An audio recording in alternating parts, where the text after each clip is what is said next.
നമസ്കാരം. കാർമേഘം നിറഞ്ഞ അന്തരീക്ഷത്തിലാണ് ജൂൺ മാസം കടന്നു പോകുന്നത്. ഇടയ്ക്ക് എപ്പോഴെങ്കിലും പ്രകാശത്തിൻ്റെ ഒരു കിരണം കണ്ടിട്ടുണ്ടെങ്കിൽ മനസ്സ് നിറയും. സന്തോഷമാണ്. കാരണം ഇന്ന് പ്രകാശമുള്ള ദിനമാണ് എന്നുള്ളൊരു പ്രതീക്ഷ നമുക്കുണ്ടാകും. ജീവിതത്തിലും അതുതന്നെയാണ് വേണ്ടത്. എത്ര ഇരുണ്ട അനുഭവങ്ങൾ ജീവിതത്തിലേക്ക് തേടി വന്നാലും എവിടെയെങ്കിലും ശ്രദ്ധിച്ചു നോക്കിയിട്ടുണ്ടെങ്കിൽ ഒരു പ്രകാശത്തിൻ്റെ കിരണം കാണുവാൻ സാധിക്കും. പക്ഷേ അത് കാണുവാൻ വേണ്ടി നാം ശ്രദ്ധയോടെ നോക്കണം എന്ന് മാത്രം. അത് കണ്ടിട്ടുണ്ടെങ്കിൽ നാം ആശ്വസിക്കും, നാം പ്രതീക്ഷിക്കും. ഈ ദിനം അല്ലെങ്കിൽ ഇനിയുള്ള ദിനങ്ങൾ പ്രകാശം നിറഞ്ഞതായിരിക്കും.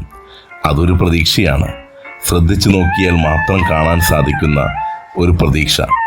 ചിലപ്പോൾ അത് ചിലരുടെ പുഞ്ചിരിയാകാം, സന്തോഷം നിറഞ്ഞ മുഖമാകാം, അല്ലെങ്കിൽ ഒരു പ്രതീക്ഷയുടെ കരങ്ങളാകാം. എന്തുമായിക്കൊള്ളട്ടെ, നമുക്ക് നേരെ നീളുന്ന കരങ്ങളും നമ്മെ നോക്കി ചിരിക്കുന്ന മുഖങ്ങളുമൊക്കെയാണ് നമ്മുടെ ജീവിതത്തിൽ ചേർത്ത് വയ്ക്കേണ്ട പ്രതീക്ഷയും.